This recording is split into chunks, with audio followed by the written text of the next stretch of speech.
Just to give our community an update on where we are in the status with Third Future Schools, who currently operate Fail Price Elementary School, Jones Clark Elementary School, and Smith Middle School.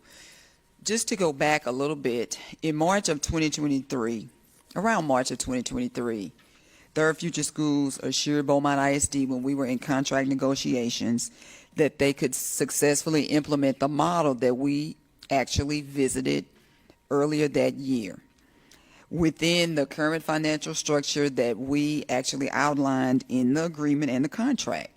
So they assured us, we felt confident that they could implement the model. They signed the contract that was actually for a 3-year term. So the term should expire at the conclusion of next school year, the 25-26 school year. The terms were very clear. They fully understood what the revenue that was projected for each of the campuses, as well as what the expenditures or the fixed costs would be operating the buildings. However, before completion of the first year, there were concerns.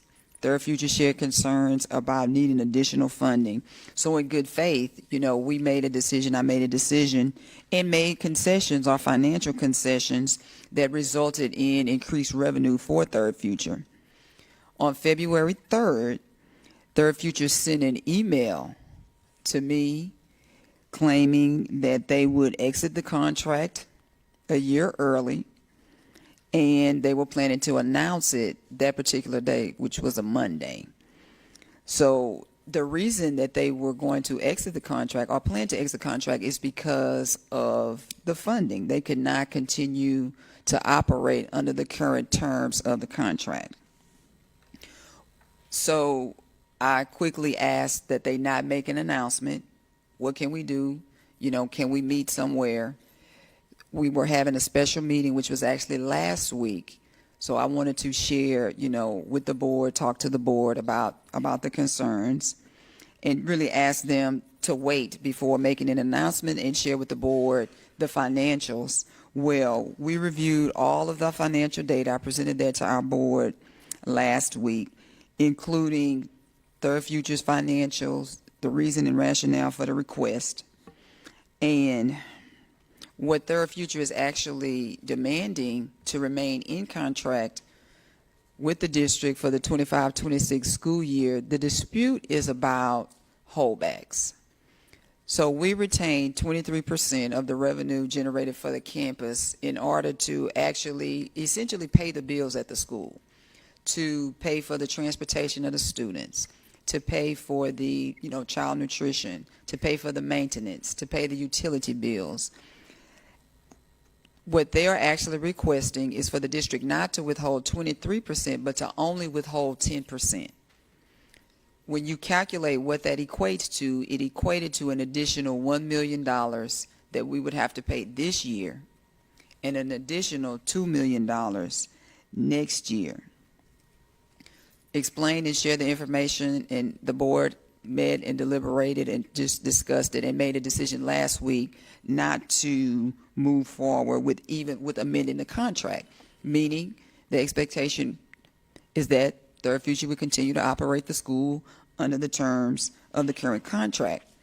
But to be clear, and to make certain our community understands, that BISD is not and will not withhold funds from students. We have amended the contract twice, and under each of those amendments, Third Future was able to receive additional revenue, and the most recent one assured us, if you make these concessions, then we'll be able to operate the schools. So we've offered mediation that has continued to be rejected and different alternatives so that possibly we could come up with a middle ground.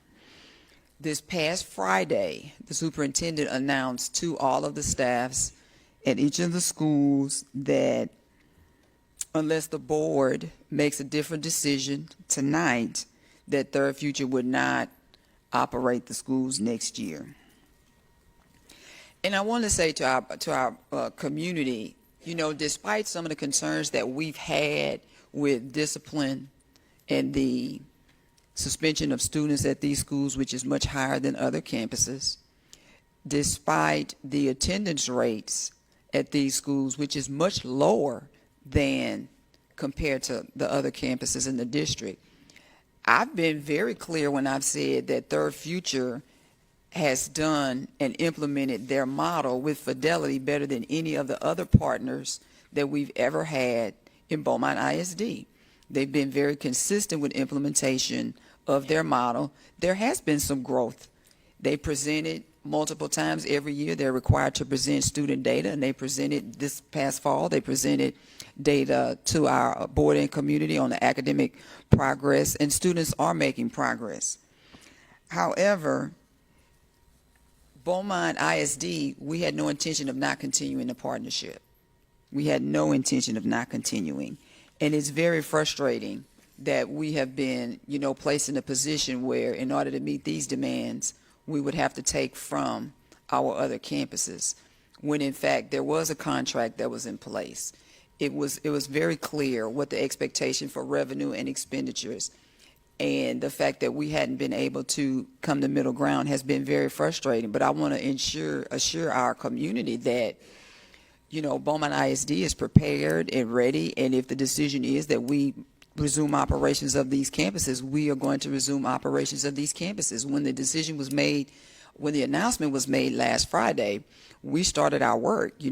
My team was in place on all campuses. We started, answering questions. I made a video and submitted to all the staff at each of the campuses. We sent a letter and a survey out. We've had, I think, about 51 responses from employees on those campuses, with the expectation that, hey, we have opportunities right here on those campuses next year should we operate them. We've already established our transition team, which met this week, and we're going to meet every week in preparation to, get the campuses ready. So I know ultimately Third Future is waiting for the board to make a different decision.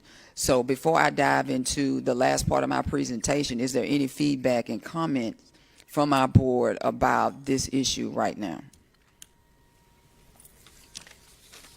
Yes, ma'am. I'm sorry. Sorry, Mr. Segee. Go ahead. I just want to say, Dr. Allen, you obviously have our support. You have my support, definitely. But and this may be my battle cry, for lack of better terms, through this process to the community.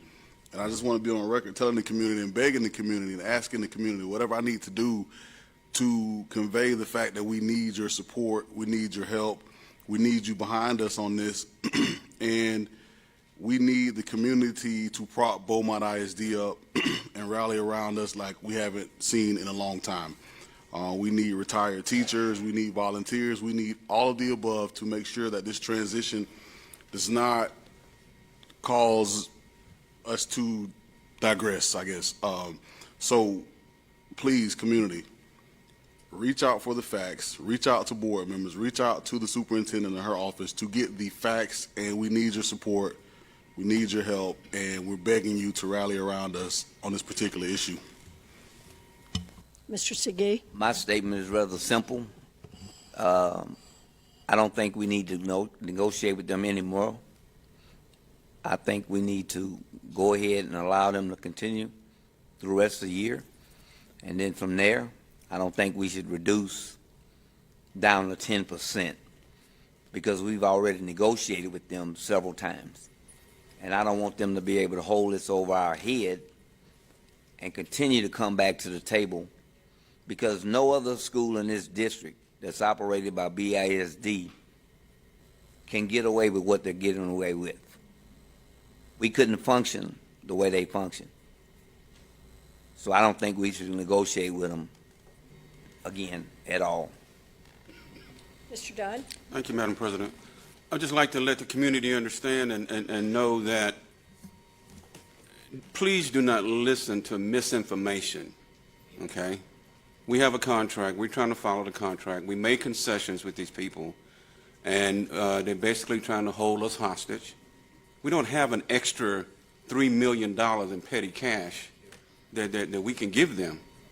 So we have negotiated in good faith, and it hasn't been reciprocated. So the bottom line is, you're hearing the truth tonight, no matter what you hear out there in the public.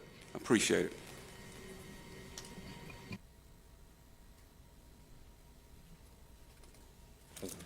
Mr. Reese? Thank you, President. And someone has to educate our children. The Third Future has done, I think we have a rating of C at the Smith campus, and the other two campuses are D. So no ratings have officially been, that there's a accountability lawsuit occurring right now. So there are no official ratings for any of the campuses. They have made academic growth, which has caused potential leaderships in Smith's previous performance, as well as, I think, Jones Clark. So with that, as a board, I think I would rally around the decision of our superintendent based on what board members say. And I say that,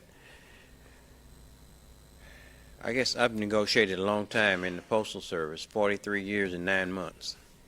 And some battles that I won, but most of them, very few did I lose. But that is just dealing with what you have. From the state of Texas, TEA, offer your best offer, and in the end, someone has to give. And I don't think we're at that point yet, but we may be getting there. But I support the superintendent in the final decision because this involves our children. And they have began to learn with Third Future, but Dan, that's all I really got to say about it. I put it in our superintendent's hands. Mr. Lewis? Thank you. We haven't made any decisions. I think we're leading in a direction. We will continue to discuss it because it is a contract issue in closed session. So we may be here a while tonight. With that said,